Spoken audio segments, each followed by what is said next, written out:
Continuamos falando de economia porque o mercado segue prevendo, na verdade, uma manutenção da taxa de juros na reunião desta semana do Copom, mas passou a projetar uma queda da Selic em agosto. Os agentes financeiros também têm melhorado as expectativas para a inflação e crescimento em 2023. É o que diz a pesquisa Focus do Banco Central. Fernando Nakagawa já aparece na tela porque ele tem os detalhes. Quer dizer, agosto de Roberto Campos Neto, essa queda, né? Exatamente, Márcio. Mas esse movimento é muito importante porque, pela primeira vez, desde o governo, da eleição deste governo, o mercado passou, de fato, a maioria dos agentes a trabalhar com essa hipótese de corte em agosto. Aqui na CNN a gente comentou várias vezes de um economista aqui, uma economista acolá, que mencionavam essa perspectiva, ou mesmo o mercado de juros futuros, que já estava se posicionando para esta possibilidade. Era uma possibilidade que vinha crescendo, já que o mercado até então estava esperando o corte apenas em setembro. Mas nesta segunda-feira, de fato, a página virou e o mercado financeiro passou a trabalhar com a expectativa de corte em agosto. A gente separou a escadinha da evolução da taxa de juro esperada pelo mercado financeiro, Márcio. Então, amanhã começa uma reunião do Copom de junho, que é terça e quarta-feira. Neste encontro, nada muda, segundo a expectativa dos economistas. Mas aí, lá em agosto, no dia 2 de agosto, quando acontece a reunião seguinte, aí sim o mercado espera uma redução de 0,25 ponto percentual, ou seja, o juro que está em 13,75 iria para 13,5. Em setembro, mais uma mesma dose de 0,25.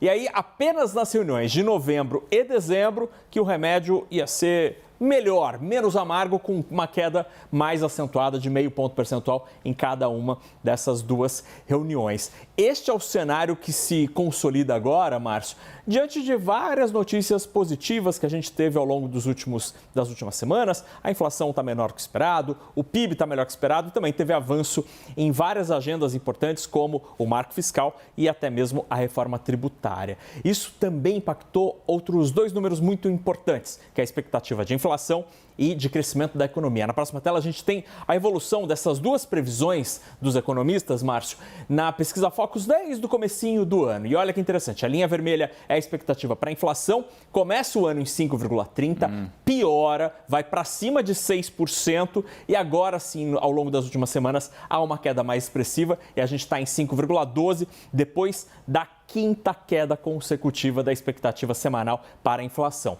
E no caso da expectativa de crescimento da economia, começa bem fraquinho lá em 0,79% em janeiro. As coisas vão ali meio estáveis, mas ao longo das últimas semanas, com o marco fiscal avançando, com reforma tributária avançando, inflação menor, PIB melhor que esperado, a gente chega a 2,14% de expectativa para o crescimento da economia neste ano. No caso do PIB, é a sexta alta consecutiva, Márcio. Projeções otimistas, tanto no primeiro gráfico quanto neste gráfico agora. A taxa de juros em um dígito só em 2024, é isso? Talvez até 5. 25. Márcio. Vai demorar. Aí não tem projeção otimista, não. Aí é esperar. Aí é o realismo dos economistas. É, claro, é esperar. Obrigado, Naka. O ministro da Fazenda, Fernando Haddad, comentou as projeções do mercado para o corte da taxa Selic em agosto. Segundo ele, a queda já deveria ter sido em março. Analistas do mercado financeiro anteciparam de setembro para agosto a projeção para o primeiro corte da taxa Selic, segundo o sistema de expectativas de mercado, base de dados do Boletim Focus, que o NACA acabou de trazer para a gente. Para a reunião desta semana, a expectativa, manutenção da Selic em 13,75% ao ano. Essa reportagem completa, super interessante, está lá no site da CNN Brasil, cnnbrasil.com.br. O presidente Lula também voltou a criticar a taxa de juros em 13,75% durante a live semanal transmitida pelas redes sociais. Foi hoje de manhã.